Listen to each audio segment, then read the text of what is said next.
Hi, friends.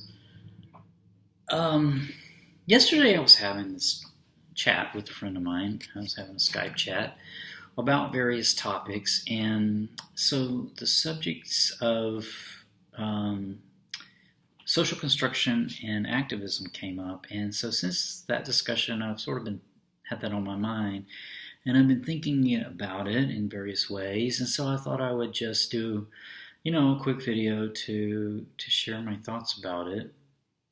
Um, I hear in progressive circles a lot of times this Gandhi quote, um, "Be the change you want to see in the world." I think is how it goes.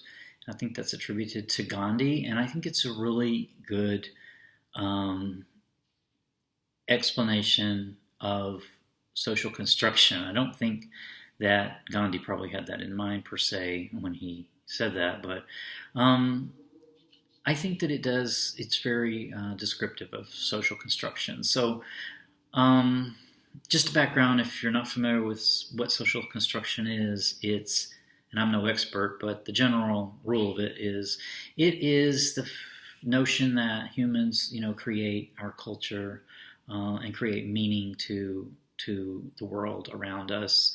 And so there are some things in the world that are not socially constructed, and then there are everything else, is. So whereas there may be a river, let's say the Mississippi River, just the Mississippi River itself is not socially constructed because it would be there if whether or not humans were there. But the river called Mississippi River, with the name, that is a social construction.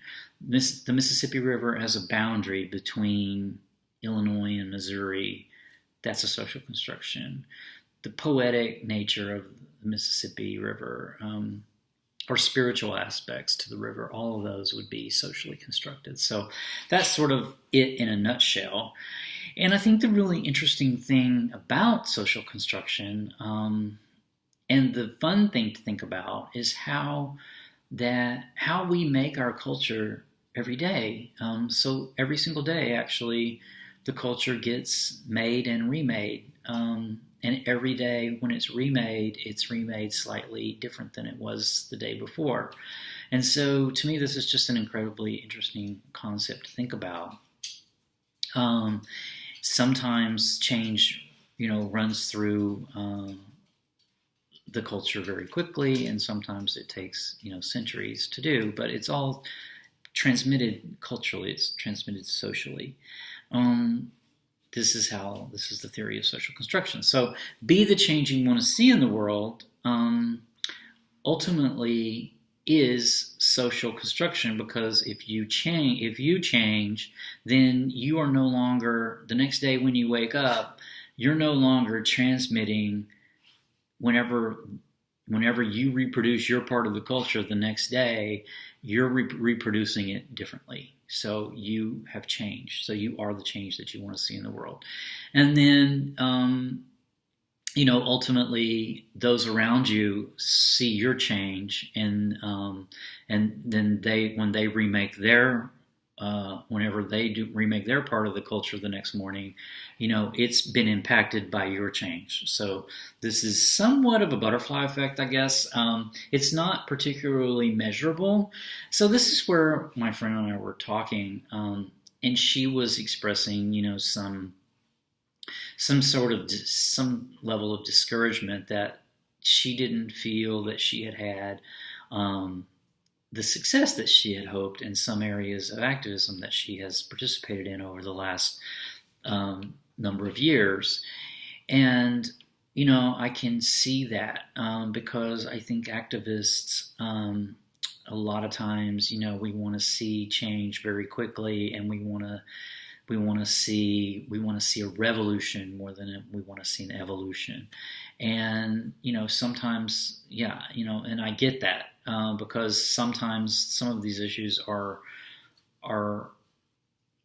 critical and they are urgent, because people's lives are affected in adverse ways, people's and humans and non-humans, I should say. lives are affected, and so there's a sense of urgency that change needs to happen quickly. And sometimes it does, and sometimes it doesn't. And that sort of quick change and that sort of urgency, activism, all of that has a place. All of that's good, and I value that direct kind of activism, more disruptive kind of activism that definitely has a place. But today I'm really talking more about this sort of evolutionary change, which is how we ourselves as individual, how we actually impact the culture just by being the change we want to see in the world, just by being ourselves. So that's sort of what I want to focus on. So, I think that a really good illustration of this to me was I think it was last year at some point. I live in Washington, D.C., so I'm here in Washington, D.C. The mayor here, she wouldn't use the term Redskins, which is the name of the NFL team here in Washington, D.C. And she didn't use that term because she found it offensive. So she would say the NFL team. She wouldn't say Redskins. And so that's being the change that you want to see in the world, because she wasn't reproducing that, as far as along the lines of social construction, like she wasn't replicating that part of the culture anymore. She wasn't using the term Redskins. So by her not using the Redskins term, it really it didn't replicate that portion of the culture the next day. Does that make sense? So now, whether or not she's still doing that, I've actually heard conflicting stories that she is now using the term Redskins. But I think that's really telling. Like if I find the word Redskins to be not an appropriate name for a team, which I do, so I would not use that term. So I would use the term NFL team so I would, whenever I start reproducing my part of the culture, my part of the culture would not contain that. And then the people that I interact with would also see, they would hear that, and then it would cause them to think, and they would then decide, I wonder if he's got a point there. I wonder if he's right. And they may decide I do, and they may stop using the term too, and they may not decide. But even if they decide not to use the term, then it still has an impact. It still has an impact because then they know that it's not a cultural given. So it's not a cultural default anymore. And I think that's a really, really important point, because the defaults are what we don't think about. That's what we do when we don't think about it. So we're not even giving it any thought. It's just a default action. It's a default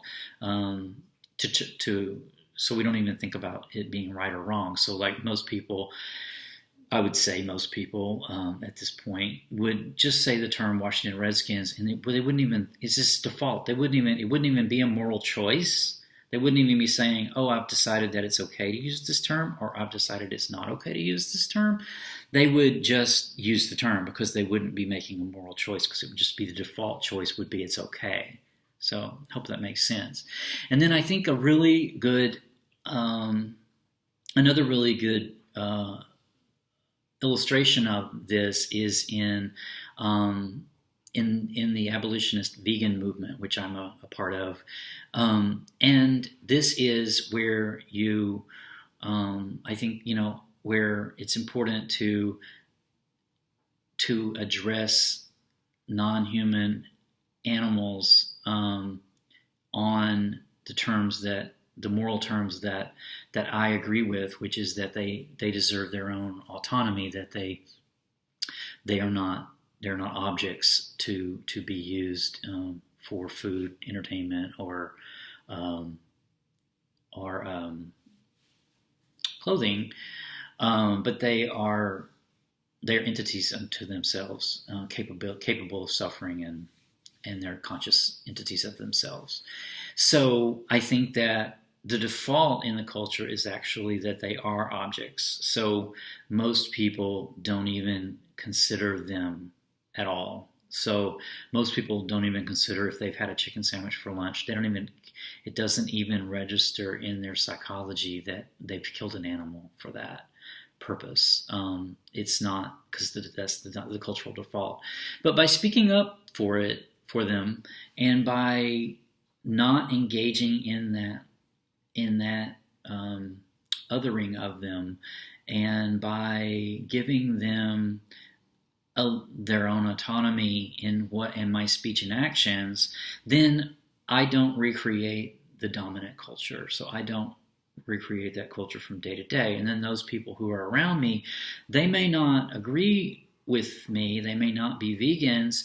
They may still proceed on like they have been doing, but at least they see that there is another option, and they might not come to terms with making the moral choice at that point, but over time they ultimately will have to. So in the same instance where the person would then realize, some people think saying Redskins is not appropriate, and so now I need to decide for myself whether or not it's appropriate.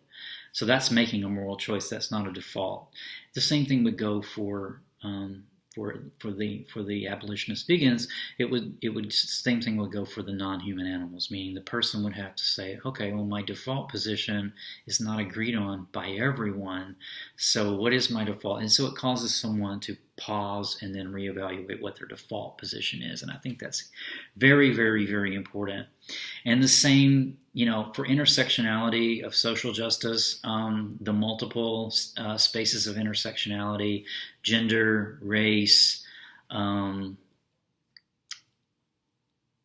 these types of things, ableism, classism, ageism, all of these things, when you use the language and you are the change you want to see in the world because you reflect those values on a daily basis in your interactions with other people, it causes those around you, if they haven't made, if they're still in the default mode where they're just repeating and reproducing the culture as is by default because they haven't given it any thought, then sooner or later they actually have to decide if they're going to continue that reproduction, or if they're going to change their view, in which case the culture changes. So in that sense, you are the change that you want to see in the world. So hope you found that helpful or interesting. I think this is a very rich topic of conversation, and I love talking about social construction because there's so many ways that it influences it influences our entire culture, so therefore it influences everything we do. And I think all of our assumptions always need to be addressed and evaluated and reconsidered before we reproduce them, because ultimately we're responsible for what we reproduce in our own culture. That's it. I think that's all I'll say about that on this topic at this point. Hope you enjoyed it or found it somewhat interesting. And until next time, take care.